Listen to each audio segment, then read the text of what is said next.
अस्सलाम वालेकुम। Biology 9 chapter number 1 introduction to biology lecture number 7 part 4।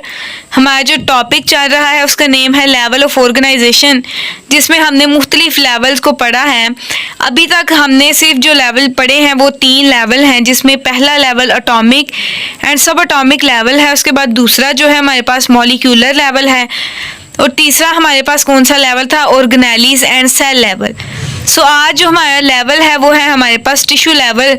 मैंने आपको पिछले लेक्चर में भी बताया था कि मुख्तलिफ लेवल्स को जब हम मिलाते हैं पीछे वाले को, तो हमारे पास उससे अगला लेवल बनता है। इसका मतलब ये है कि हमारे पास ऑर्गेनेली को मिलाया था तो हमारे पास सेल बने थे। अब हमने उन सेल्स को मिलाकर, सिमिलर सेल को मिलाकर हमने टिश्यू बनाना है। मैंने आपको बताया था कि हमारे पास 2 तरह के सेल्स होते हैं। एक हमारे पास होता है प्रोकैरियोट सेल और दूसरा हमारे पास होता है यूकैरियोट सेल। अब यूकैरियोट और प्रोकैरियोट में डिफरेंस हमने इस तरीके से बताया था कि हमारे पास जो प्रोकैरियोट हैं उनकी बॉडी हमारे पास सिंगल सेल पर मुश्तमिल होती थी, जिन्हें हम यूनिसेलुलर ऑर्गेनिज्म भी कहते थे। और हमने यूकैरियोटिक के बारे में पढ़ा था कि जिनकी बॉडी, ऐसे ऑर्गेनिजम्स जिनकी बॉडी हमारे पास मैनी सेल्स पर मुश्तमिल होती है, बहुत से सेल्स पर मुश्तमिल होती है, वो हमारे पास यूकैरियोटिक सेल कहलाते हैं। और इनको हम मल्टी सेलुलर भी कहते हैं। Multi means many, cellular means cell. जिनकी बॉडी बहुत से सेल्स पर मुश्तमिल होती है वो हमारे पास मल्टी सेलुलर कहलाते हैं। अब जितने भी हमने पिछले लेवल पढ़े थे ना, जिसमें ऑर्गेनेली एंड सेल लेवल था, सब एटॉमिक और मॉलिक्यूलर लेवल था, तो हमारे पास मॉलिक्यूलर लेवल तक जितने भी हमने लेवल पढ़े थे ना, वो हमारे पास सब किसके लिए थे, प्रोकैरियोटिक ऑर्गेनिजम्स के लिए थी, जिनमें हमारे पास वेल डिफाइंड न्यूक्लियस प्रेजेंट नहीं होता और उनकी बॉडी जो है हमारे पास सिंगल सेल पर मुश्तमिल होती है। अब ये हमारे पास जो टिश्यू लेवल है ना, ये हमारे पास मल्टी सेलुलर्स में पाया जाता है। मतलब ऐसे ऑर्गेनिजम्स जिनकी बॉडी मुख्तलिफ और बहुत से सेल्स पर मुश्तमिल होती है, ये उनकी बॉडी में पाया जाता है टिश्यू लेवल। उस ऑर्गेनिज्म की बॉडी में ये टिश्यू, अलग टिश्यू बनते हैं और उनको ऑर्गेनाइज करके ये अपना काम परफॉर्म करते हैं। अब हमारी बुक में 2 तरह की इसकी डेफिनेशन मौजूद है कि सेल टिश्यू लेवल को 2 तरीके से इसको डिफाइन किया गया है। तो हम अब इसका पढ़ लेते हैं, इसका मुतालिया कर लेते हैं। In multi cellular organisms similar cell performing similar function are organized into a group called tissue. Multi cellular organism में एक जैसे सेल एक जैसा मिलकर काम करें ग्रुप की फॉर्म में, तो ये हमारे पास क्या कहलाते हैं, टिश्यूज कहलाते हैं। फॉर एग्जाम्पल हमारे पास एक ही किस्म के सेल हैं। जब वो एक ही किस्म के सेल हैं तो इनका काम भी क्या होगा, एक ही किस्म का होगा। तो वो ग्रुपिंग की फॉर्म में जो भी काम परफॉर्म करेंगे वो हमारे पास क्या कहलाएगा, टिश्यू कहलाएगा। अब दूसरे तरीके में इसकी डेफिनेशन इस तरीके से है, We can define a tissue such a group of similar cell specialized for the performance of a common function। दूसरी डेफिनेशन में इसका जो वर्ड है, इसकी जो डेफिनेशन का स्टार्ट है वो ग्रुप से किया गया है। क्योंकि बहुत से सेल जब मिलते हैं, एक जैसे सेल, तो वो एक जैसा काम परफॉर्म करते हैं ग्रुप की फॉर्म में। तो ये हमारे पास क्या डेफिनेशन कहलाती है, टिश्यू की कहलाती है।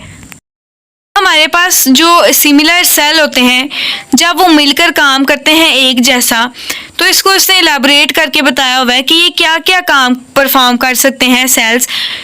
Each cell in a tissue carries on its own life processes like cellular respiration, protein synthesis, but it is also carries on special processes related to the function of the tissue.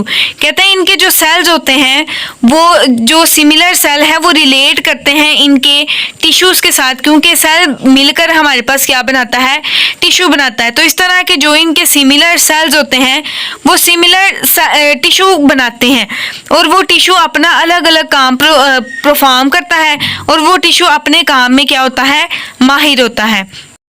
हमारे पास आ जाती है types of tissue.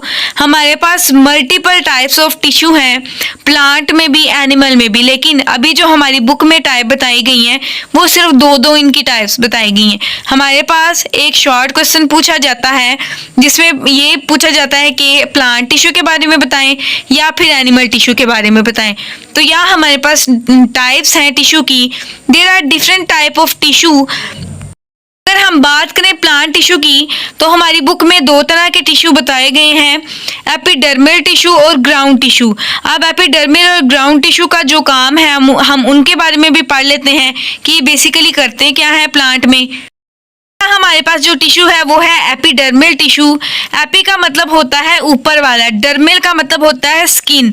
Tissue का हमें पता है जब similar cell मिलकर एक जैसा काम करते हैं तो वो हमारे पास टिश्यू कहलाता है।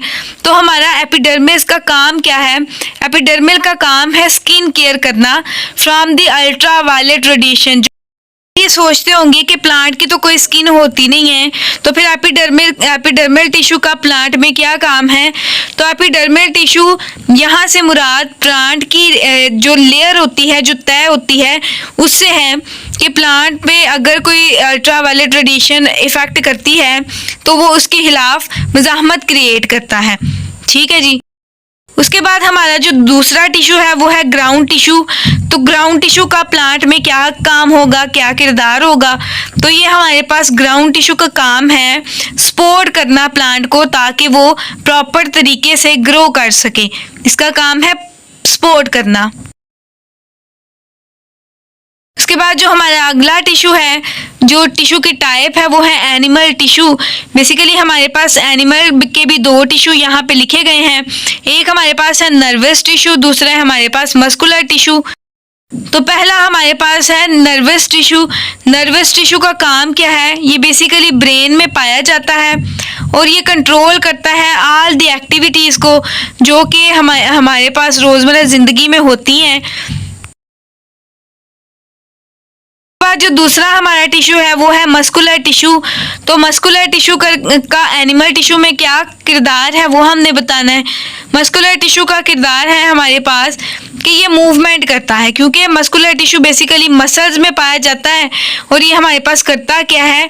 मसल की मूवमेंट कराने के लिए हेल्प करता है।